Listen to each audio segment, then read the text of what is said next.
Good morning students. बच्चों, हमने mirror फॉर्मूले के बारे में बेटा बात कर ली थी कल, जिसमें हमने बात की थी कि जो हमारा कॉनकेव स्फेरिकल मिरर है, इसमें इमेज जो है बेटा वो रियल भी बन सकती है इसके थ्रू, और इमेज वर्चुअल भी बन सकती है depending upon the condition of object. Condition of object का मतलब ऑब्जेक्ट को हमने कहाँ लोकेट किया हुआ है, ये इसका मतलब होगा। और हमें आंसर मिला था कि जब भी कभी हम ऑब्जेक्ट को बियॉन्ड एफ फोकस से दूर पुट करते हैं, तो बच्चों उस केस में हमें उसकी रियल और इन्वर्टेड इमेज जो है बेटा वो मिलती है। और ये हमने केस जो है डिस्कस कर लिया था, जिसमें ए बी हमने सी से आगे या सी से दूर पुट किया है बियॉन्ड सी, एक्सटेंडेड ऑब्जेक्ट। और इससे हमने एक सेट ऑफ रेज जो लिया था, उसमें फर्स्ट रे जो है parallel to principal axis, reflection के बाद फोकस से गुजरेगी, ये हमने बात कर ली थी। सेकंड जो बेटा वो पोल से जो इधर से गुजरेगी, और दोनों ये रिफ्लेक्टेड और ये रिफ्लेक्टेड इस पॉइंट पे एक्चुअल में क्रॉस करेंगी, एक्चुअल में मिलेंगी, और जब एक्चुअल में मिलती हैं तो इमेज हमें रियल मिलती है। और थर्ड हमने ली थी सी से पास होने वाली, और सी से पास होने का मतलब जो इस प्लेन जो इस कॉनकेव मिरर पे नॉर्मली गिरेगी, वो रिट्रेस कर जाएगी इस बात को। तो तीनों की तीनों इस पॉइंट पे आके एक्चुअल में मिलेंगी, जिसकी वजह से हमें यहाँ रियल और इन्वर्टेड इमेज जो है बच्चों वो मिली थी। और फिर हमने A B C A dash B dash C pair लिया था ट्राइंगल्स का, A B P and A dash B dash P pair लिया था बच्चों। और इसके बिहाफ पे हमने इक्वेशंस बनाई थी दो, और उन इक्वेशंस को फिर हमने कंपेयर किया था, और फिर हमने साइन कन्वेंशन के साथ उन वैल्यूज़ को पुट कर दिया था, और हमारा आंसर आ गया था बेटा 1/v plus 1/u equal to 1/f। फिर इसमें लीनियर मैग्निफिकेशन के बारे में बात करनी हमारी बाकी थी। अब बेटा जो लीनियर मैग्निफिकेशन है कॉनकेव मिरर के लिए या कॉन्वेक्स मिरर के लिए, वो हम डिफाइन करते हैं on the basis of height या size of image to the height या साइज ऑफ द ऑब्जेक्ट के रेशो के बिहाफ पे। कैसे? जैसे हमने पेयर लिया A B P and A dash B dash P, हमने जो पेयर लिया है बच्चों इसके अंदर, that is A B P and A dash B dash P. और इस पेयर से बेटा हमने फाइंड आउट किया क्या? हमने फाइंड आउट किया A B upon A dash B dash equal to B P upon B dash P. मतलब जब भी कभी दो ट्राइंगल सिमिलर हैं तो एक का परपेंडिकुलर अपॉन में दूसरे का परपेंडिकुलर इक्वल टू पहले का बेस अपॉन में दूसरे का बेस, इनका रेशो बराबर होगा। क्यों बराबर होगा ये भी हमने कल बात कर ली थी, क्योंकि ए बी पी जो डायग्राम हमारा ये वाला ए बी पी, इसमें ट्राइंगल बन रही है ये वाली, दिस वन। इस ट्राइंगल से निकालें tan थीटा की वैल्यू जो आएगी परपेंडिकुलर अपॉन बेस, और फिर A dash B dash P ये ट्राइंगल, इससे भी निकालें tan थीटा की वैल्यू, तो A dash B dash upon B dash P आएगा बेटा। और हमें पता है बच्चों क्या, कि ये एंगल और ये एंगल दोनों क्या हैं, इक्वल हैं।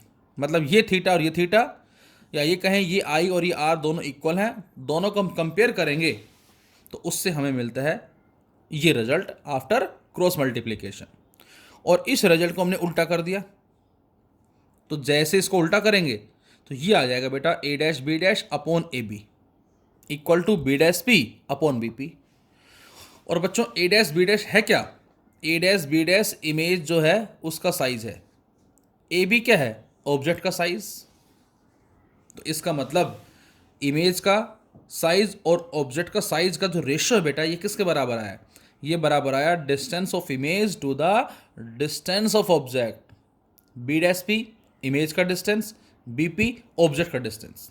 सो finally we can say the linear magnification, जिसको हमने स्मॉल m लेटर से रिप्रेजेंट किया है suppose, is defined as the ratio of height of image to the height of object.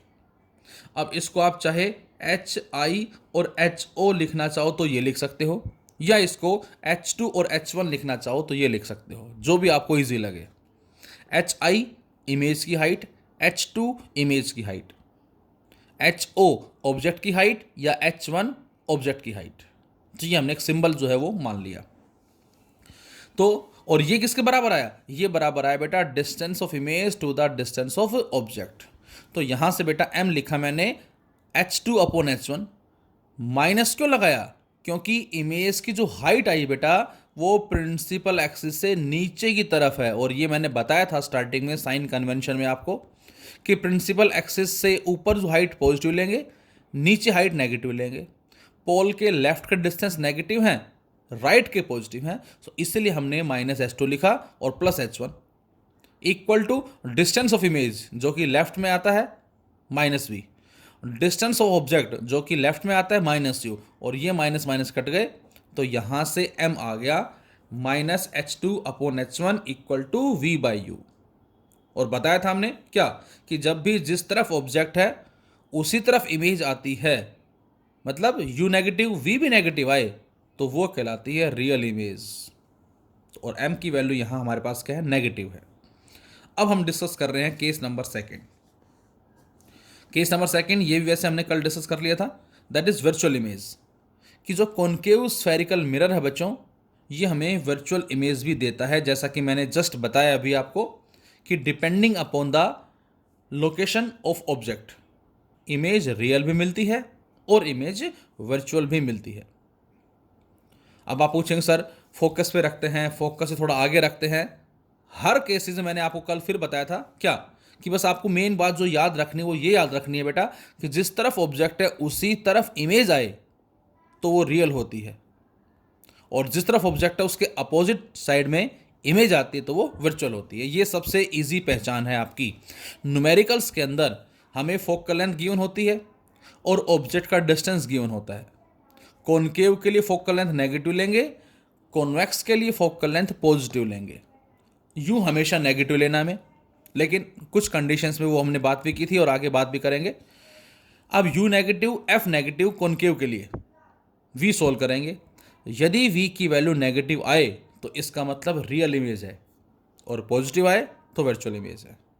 Convex के लिए हमेशा हमें जो रिजल्ट मिलेगा वो क्या मिलेगा बच्चों, वो हमेशा पॉजिटिव मिलेगा वी की वैल्यू, तो इसका मतलब इमेज वर्चुअल होगी। लेकिन एक कंडीशन है जिसके बिहाफ पे हम बोलेंगे कि प्लेन मिरर और कॉन्वेक्स मिरर भी हमें रियल इमेज दे सकते हैं, लेकिन कंडीशन है बेटा कि उनके लिए जो ऑब्जेक्ट है वो वर्चुअल होना चाहिए। उन दोनों के लिए ऑब्जेक्ट वर्चुअल होना चाहिए। Convex mirror and plane mirror हमें रियल इमेज दे सकते हैं, लेकिन नेसेसरी कंडीशन इसकी होगी उनके लिए ऑब्जेक्ट वर्चुअल होना चाहिए। ये इस बात का मीनिंग होगा हमारा। इसका रे डायग्राम भी हम प्लॉट करेंगे। तो फिलहाल यहां से हमने रखा ऑब्जेक्ट को विद इन फोकस, फोकस और पोल के बीच में, और उसी तरह से बेटा हमने सेट ऑफ रेज लिया।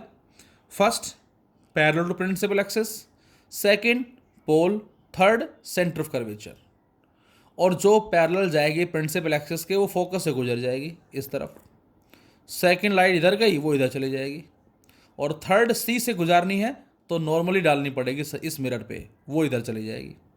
और बेटा इन तीनों के बीच में स्पेसिंग लगातार बढ़ती जाएगी, आगे जाके आगे मिलने की पॉसिबिलिटी नहीं है।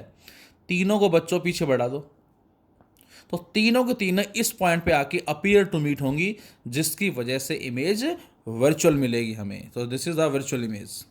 और आगे का काम बिल्कुल सेम उसी तरह से है जैसा कि पहले वाले केस में किया था हमने। वही पेयर लेना है हमें ट्राइंगल्स का, उनको कंपेयर करना है हमें, और उसके बाद हमें फॉर्मूला जो है वो ड्रॉ करना है। तो यहां से हम कह सकते हैं क्या, तो आंसर है A B C and A dash B dash C are similar triangle, not same but similar बोलेंगे हम, सेम नहीं लिखेंगे इसमें। तो सिमिलर क्यों बेटा, क्योंकि ये जो एंगल है दोनों के लिए कॉमन है। तो एक का परपेंडिकुलर अपॉन में दूसरे का परपेंडिकुलर इक्वल टू पहली वाली का बेस अपॉन में दूसरे का बेस। अब मैं डायरेक्ट बोलूंगा ये आ जाएगा हमारा, बोलो। उसी तरह से सेकंड पेयर क्या लेंगे हम, A B P and A dash B dash P are also similar, क्योंकि ये एंगल आई है, ये आर है, ये आर है, तो ये भी आर होगा, दोनों वर्टिकल अपोजिट है। तो इसका मतलब यहां से A B P and A dash B dash P जो है बच्चों ये भी ट्राइंगल सिमिलर हैं। तो उसी तरह से A B upon A dash B dash equal to B P upon B dash P, और फटाक से इसको हम कंपेयर कर लें जल्दी से। तो कंपेयर करते ही हमें मिलेगा क्या, B C upon B dash C equal to B P upon B dash B. और अब वही काम बेटा, वैल्यूज़ को पुट करना। बी सी हमारे पास ये डिस्टेंस है, यहाँ से यहाँ तक का डिस्टेंस, ये पूरा आर है, ये यू है, तो ये बचेगा आर माइनस यू, तो ये आ जाएगा आर माइनस यू। अब साइन कन्वेंशन दोनों ही लेफ्ट में है, माइनस आर माइनस यू, और ये माइनस माइनस प्लस हो जाएगा। अपोन में बी डैश सी, बी डैश सी कौन सा डिस्टेंस है बच्चों, यहाँ से यहाँ तक का डिस्टेंस कितना होगा, ये आर, ये वी, आर प्लस वी, लेकिन आर केवल लेफ्ट में है, माइनस आर आ जाएगा, इक्वल टू बी पी जो कि यू है, लेफ्ट में minus u, B dash P जो कि वी है, राइट में प्लस वी। और अब इसको क्रॉस मल्टीप्लाई करते हैं जरा हम। अब जैसे ही बेटा इसको हम क्रॉस मल्टीप्लाई करते हैं और उसके बाद यू वी आर से डिवाइड करते हैं दोनों तरफ, तो अगेन हमें जो आंसर मिलेगा वो आ जाएगा 1/v plus 1/u equal to 1/f। तो यहाँ इन क्वेश्चंस को करने का पर्पज़ हमारा केवल एक ही है, ये बताने के लिए कि कॉनकेव मिरर हमें रियल इमेज भी देता है as well as virtual image भी देता है, depending upon the condition of object where it is located. और यहाँ पर जो मैग्निफिकेशन होगी बेटा क्या होगी, height of image to the height of object. बच्चों इस बार दोनों ही हाइट जो आई हमारी वो प्रिंसिपल एक्सिस से ऊपर हैं, इसका मतलब क्या होगा, H2 भी पॉजिटिव, H1 भी पॉजिटिव, और V राइट साइड में है, U जो कि लेफ्ट में है। तो इस बार हाइट के रेशियो से हम कह सकते हैं क्या, कि हमारे पास जो इमेज है वो कैसी है, वर्चुअल है, और हाइट जो है वो क्या आई बेटा, positive I. Third condition, mirror formula for the convex mirror. अब कॉन्वेक्स के केस में हमें आंसर मिलता है क्या, कि इमेज हमेशा हमें वर्चुअल मिलती है, इरेक्ट मिलती है, what ever be the position of object. यहाँ ऑब्जेक्ट को चाहे आप यहाँ रखें, चाहे यहाँ रखें, चाहे यहाँ रखें, आगे कहीं भी ले जाएं इस तरफ, हमेशा इमेज हमें वर्चुअल मिलेगी। लेकिन मैंने बताया अभी आपको कि रियल इमेज कब मिल सकती है, जब ऑब्जेक्ट वर्चुअल हो, मतलब जो इमेज मिली हमें किसी दूसरे मिरर से, वर्चुअल इमेज है वो, और वो वर्चुअल इमेज इस मिरर के लिए वर्चुअल ऑब्जेक्ट की तरह ट्रीट हो, तो उस केस में इमेज हमें रियल मिलती है, चाहे वो प्लेन मिरर की बात करें हम, और चाहे हम वो कॉन्वेक्स मिरर की बात करते हैं। खैर फॉर्मूला ड्रॉ करें जरा यहाँ से हम। तो इसके लिए ऑब्जेक्ट हमने लिया ए बी, जिसको सिचुएट किया, जिसको लोकेट किया है बेटा हमने किसी डिस्टेंस यू से, यू पर फ्रॉम द पोल। और इसी से अगेन हमने सेट ऑफ रेज जो लिया, 3 लिया बेटा, first second and third. First हम लेंगे पैरेलल टू प्रिंसिपल एक्सिस। अब ये कहाँ जाएगी, तो मैंने बताया था जब भी हमें ये पता करना हो कि कहाँ जाएगी, जहाँ भी जा रही है वहाँ पर एक छोटा सा एक प्लेन मिरर जो बेटा वो लोकेट कर देंगे, और प्लेन मिरर लोकेट करने से ये आ जाएगा नॉर्मल। अब यदि ये नॉर्मल आएगा तो ये हमारा आई होगा, ये आर होगा, ये लाइट इधर चली जाएगी, और इसको जब पीछे ज्वाइन करेंगे, बढ़ाएंगे, तो ये फोकस पे जाके अपीयर टू मीट है, जिसकी वजह से इसको हमने अपीयर टू मीट का नाम दिया। सेकंड बेटा हमने पोल से गुजारी, ये इधर चली गई। अब फर्स्ट इधर गई, सेकंड इधर गई, इनके आगे मिलने की कोई भी पॉसिबिलिटी नहीं है, दोनों को पीछे बढ़ाएं, इस पॉइंट पे आके अपीयर टू मीट होंगी, और appear to meet virtual image. और थर्ड नॉर्मली जा रही है, वो रिट्रेस कर जाएगी, और पीछे बढ़ाएंगे तो सी पे आके मिलेगी। अब उसी तरह से आगे का काम बिल्कुल सेम, क्या, A B C, A dash B dash C are similar triangle, एक का परपेंडिकुलर अपॉन में दूसरे का परपेंडिकुलर इक्वल टू पहली वाले का बेस अपॉन में दूसरी का बेस। सेकेंड पेयर क्या लेंगे हम, A B P and A dash B dash P are similar triangle, एक का परपेंडिकुलर अपॉन दूसरे का परपेंडिकुलर इक्वल टू पहली वाले का बेस अपॉन दूसरे का बेस। और फटाफट से इन दोनों को हम क्या कर दें बेटा, कंपेयर कर दें। तो कंपेयर करते ही आ जाएगा B C upon B dash C equal to B P upon B dash P. और अब इनकी वैल्यूज़ को पुट कर देंगे with sign convention. B C, B से सी का डिस्टेंस ये होगा, ये यू है बच्चों, और ये है आर, तो क्या लिखेंगे इसको हम, यू प्लस आर। केवल यू लेफ्ट में है इसलिए माइनस लगा देंगे हम, अपॉन बी डैश सी। बी डैश सी है बेटा यहाँ से यहाँ तक का डिस्टेंस, ये पूरा आर है, और यहाँ से यहाँ तक का क्या है, ये वी है, तो ये कितना बचेगा, R minus v. R minus v equal to B P minus u B dash P v, और क्रॉस मल्टीप्लाई करके यू वी आर से डिवाइड करके हम सोल्व कर लेंगे तो आंसर मिलेगा 1/v plus 1/u equal to 1/f। ये हमारा आंसर आ जाएगा। और मैग्नीफिकेशन क्या आएगी बेटा, h2/h1 पॉजिटिव होगी। क्यों? क्योंकि हाइट प्रिंसिपल एक्सिस से ऊपर है इसकी भी, और ये तो है ही ऊपर, तो इसका मतलब मैग्नीफिकेशन क्या है, पॉजिटिव है हाइट के रेशियो के बिहाफ पे।